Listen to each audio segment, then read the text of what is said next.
Hello everybody and welcome back to another Python demo tutorial video, and in this video we'll be demoing the game of Nim.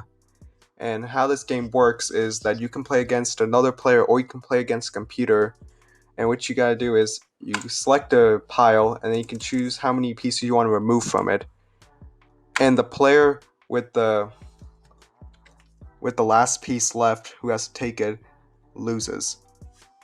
So you do not want to take the last piece. That's the whole point of the game.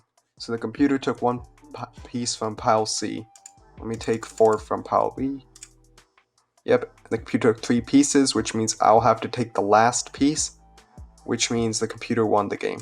Alright, let's try one more round. 5 pieces there. Computer took 2 pieces from there. And now if I take 4 pieces from there, the computer will be forced to take this last piece in pile A, which means I'll win. Yeah, and that's how it works. Alright, thank you for watching this video and I hope you enjoy it.